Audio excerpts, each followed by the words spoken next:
If you want to learn how to stop spinning your wheels and start designing your career with intention, this episode is for you.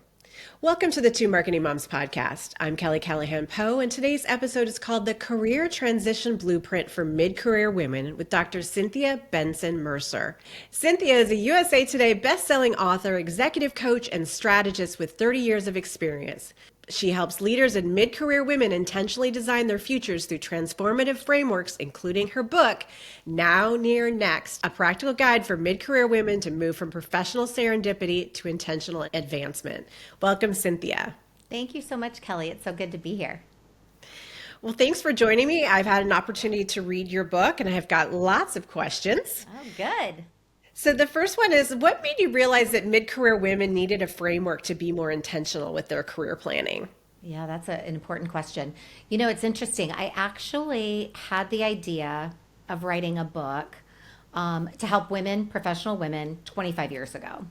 And at that point, my thinking was, gosh, I wish somebody had told me all the mistakes that, in advance, right? All the things that I could make in the way of mistakes, as well as how different the rules were for women versus men. Yeah. But fast forward 25 years later, it really started with research. I had a perspective around my own career journey, and my thought partner, Kimberly Rath, had a perspective.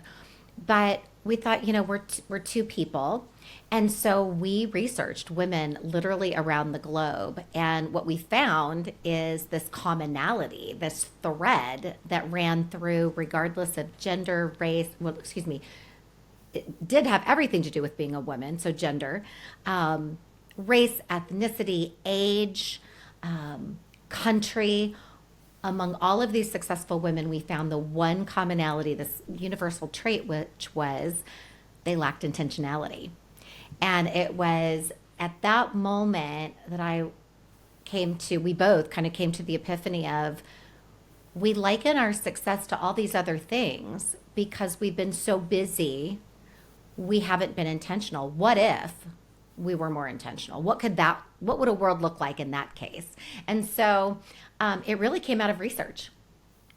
And the rationale for women not necessarily being intentional was really because we're balancing life and kids and home, right? Is that the main reason? Absolutely. So as we dug underneath that, here was the thing we figured out. Women weren't intentional, and because they weren't intentional, they grew restless, right? So this sort of relational, not necessarily cause and effect, but definitely a relational correlation that because they didn't invest in their careers, they put their head down, they worked hard, and they wait to get tapped, which is how many of us were formed, right? Kelly, just put your head down, work hard, your good work will get noticed, it'll speak for itself. And to your point, what we do, especially if we are raising families, taking care of aging parents, pouring into our community, we find someone to pour into, whether we have children or don't. The reality is that that's a convenient option. If you say to me, look, just put your head down, work really hard. When it's your turn, you'll get tapped. I'm like, okay, that frees me up to think about everything else I'm thinking about, right? All the other plates that I'm spinning.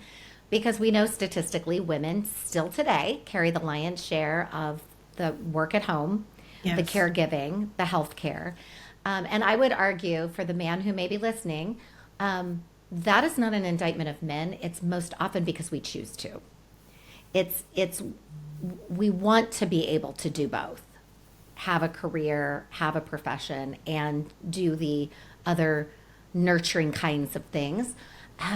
But because of that, yes, all the way around, we're not intentional because we've been conditioned not to be. And it's a really convenient option when we're doing everything else. You liken mid-career of life to a merry-go-round, which is kind of funny because I like to call it the jungle gym. So we both love our playground metaphors.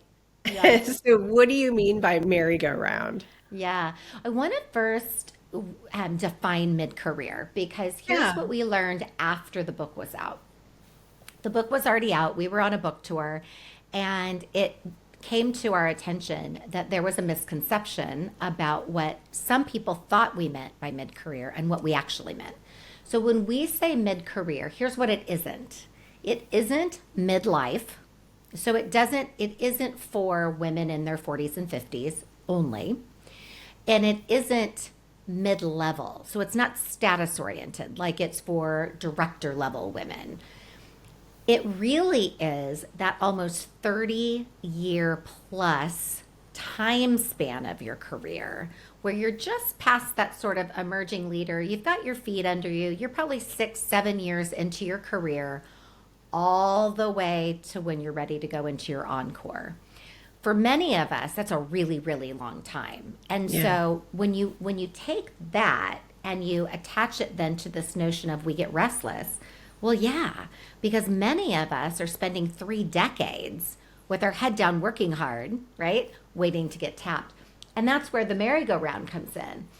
Because I think of it this way. I think for a lot of women, we get that hunger part where we're, trying to do the grind. And then we maybe have a significant other, or we maybe decide to have children or whatever. Life gets more complex wherever we are.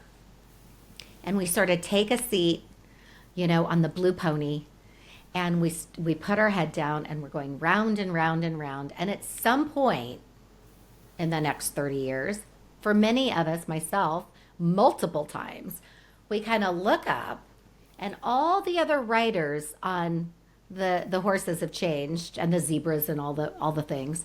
And we're still attached to the same darn blue horse, the same blue pony. The guys, bless their hearts, and we need to steal a page out of their playbook, they've gotten off the merry-go-round. They're, on the other side of the park. They're doing roller coasters over there. And then we get stuck in this limited income. Our investments aren't what they otherwise would be had we been going through progression, right?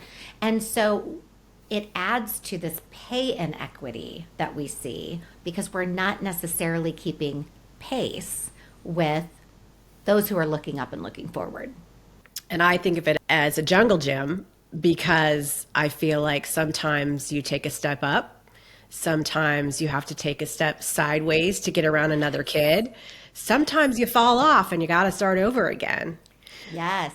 So whatever analogy there is, it's all a challenge, right? They're complementary though, right, Kelly? Because here's the thing. If you get on the merry-go-round and you never get off, you never have the ability to be on the jungle gym. I want you to get off the merry-go-round and go get on the jungle gym. I just want you to get on the jungle gym, right? Because then you have choice. Then you're stepping up. You're right. Sometimes you're taking a lateral move. Sometimes you're swinging over to something entirely different. But at least you are head up, looking forward, having agency and making choices. And then you can decide where you go from there. I see what you mean. Well, let's dig into now, near, next, because your framework has 3 components. Can you walk us through the 3 components and explain what each of them represent? Yeah, absolutely. So the biggest thing is this, the through line of the book, if the person listening hears nothing else, here's the through line. Start working on your future today. That's the through line. Not tomorrow, not when the kids go off to kindergarten, not when they graduate college, not when your significant other gets their perfect job. Start working on your future today. And so the framework basically says, do your day job with excellence, whatever that is, assuming you're employed. Do your day job with excellence, but figure out what is your next. What is my aspirational next? And here's the thing. It doesn't mean a promotion. That's not the only option. I was coaching a woman today. She just got promoted. Her aspirational next is to fully fulfill all of the capabilities of that new director level role. That's her next, right? It could be a lateral move. It could be a certification. It could be finishing a degree. It could be serving on a board. You choose. But you choose something that is your aspirational next. The second thing you choose is a date certain by when you want to reach that. Here's the other good news. You're in control of your destiny. Again, with the woman today, she said, I don't know. And I said, well, do you think it'll take you a year, 18 months, 2 years? Pick a timeline. You can always adjust it, right? So you pick a date certain. So let's use a year just for simple math. Let's say that our aspirational next is to get a certification, and we think it's going to take us a year. The framework is you start now. Between now and near is 2/3 of the time frame. So in our little easy math here, I'm going to spend 9 months of that year chipping away at working toward that aspirational goal while I'm doing my day job with excellence. So maybe I'm doing a little thing in the morning before work. I could be using my lunch hours if such a thing exists. I could be working in the evening, weekends, what have you. But I'm chipping away at it in a way that works with whatever my current life dynamics are. Some of us have more time than others, right? I can hear the woman listening going, yeah, nice, Cynthia. I have 0 time to do that, right? 7 minutes a day, if that's all you can, if you can muster that, more than 5, less than 10. So between now and near, you're going to spend 9 months at your pace chipping toward that goal. And in the last 1/3, from near to next, you hit the accelerator. That's when you're really starting to, move things along. So if somebody's looking for a new job, wants to get a promotion, is disgruntled in their current job and is thinking, I really need to start looking. By what date certain do you want to be in that new position? And what are the ways in which you're going to get there? So it really puts a plan in, and that's where the blueprint comes in, is identifying that and putting pen to paper. That was actually the most valuable thing, because you have so many resources on your website, and you have the Now Near Next blueprint, and there's many exercises that are worth doing in terms of now. What is your vision? What is your values? What is your mission? Your talents, etc. But that calendar to me was the most interesting thing, so that I could sit there and write down my plan, which I'm now going to use this for planning for 2026. And I love the idea of now is the next 9 months. And then near is the 3 months after that, and next is what is your next big goal, right? Yeah. And that's so I think that's really, really helpful. The other thing that you offer on your website is a career audit that audits your readiness to actualize your potential, which I thought was really interesting.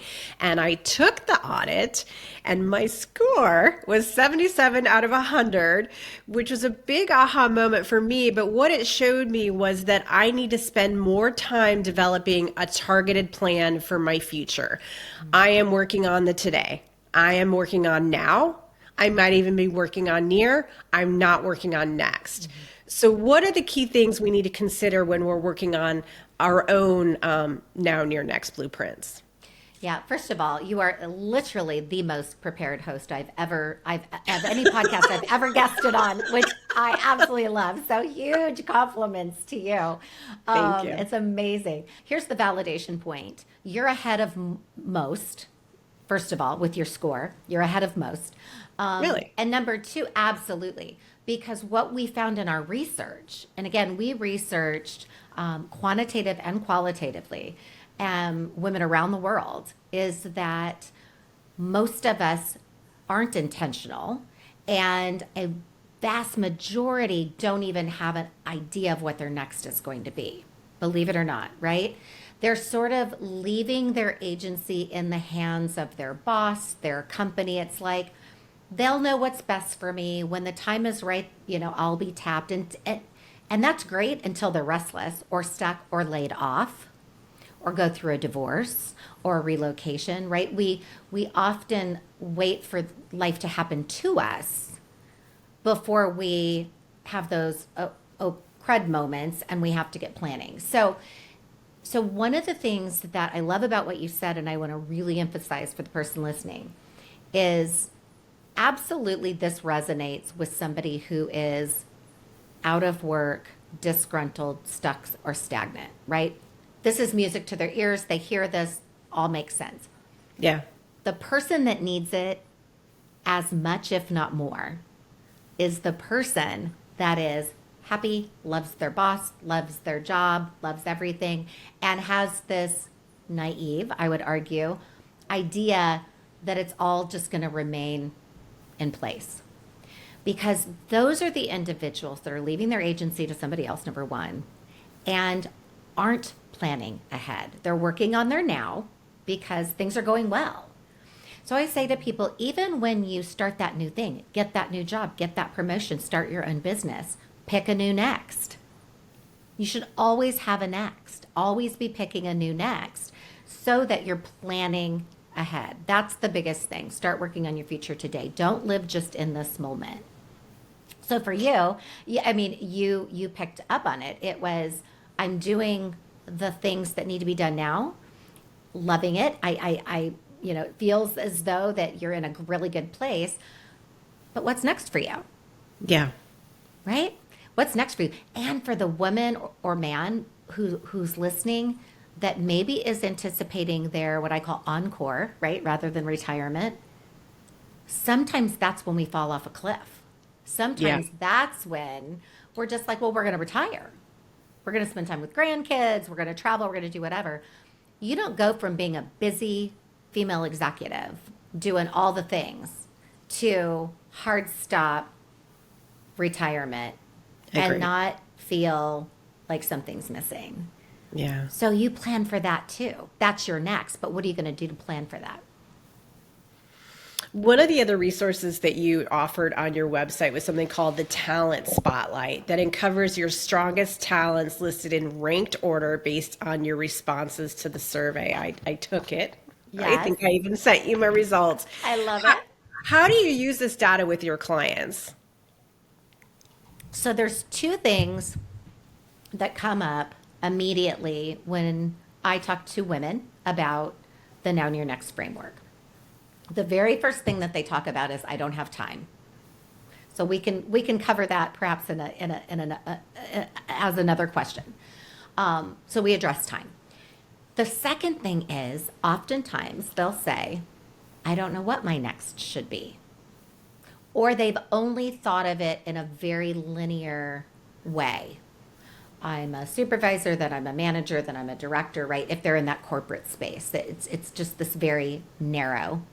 But a lot of them are like, I love what I'm doing now. I don't even know.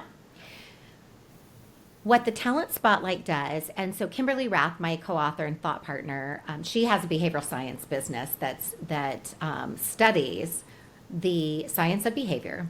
And the Talent Spotlight is a validated predictive instrument. So you have to be careful when you start dealing in these kinds of things because there's a lot of interesting stuff out there. But if you're going to use it to really guide your career and those kinds of things, you want it to be highly predictive. The instrument that you went through and that is talked about in our book helps to look at your managerial, sort of the leadership competencies that are most intense for you. And it cuts it off at 5. You only get the 5. You might have strength in 10 out of 10, 9 out of 10, etc. I say we all have aces and spaces. But here's the thing. When I'm coaching women or when I'm talking to really anyone, gender agnostic, what I want the world to be a part of is I want every single human being to be able to monetize their talent. And what do I mean by that? I want everyone to skip to work every day because it doesn't feel like work, because it's so much fun. And a quick way to assess if it's a talent, and your top 5 should feel this way to you. So we'll do a quick check. Is I use the ACEs is the acronym, so it's easy to remember. Okay. We all have ACEs and we have spaces, right? So when you're doing things that are playing in an area of natural talent, that which can't be taught, it's part of your wiring, your DNA, it's affirming. It's fun. So when I guest on a podcast or I host my own podcast, that's enjoyable. It's fun for me, right? So it's affirming. The second thing is it's consistent. I'm not sometimes this way.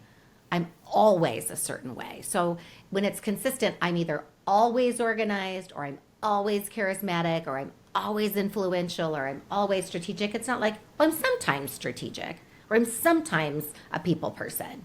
When it's a talent, it's consistent.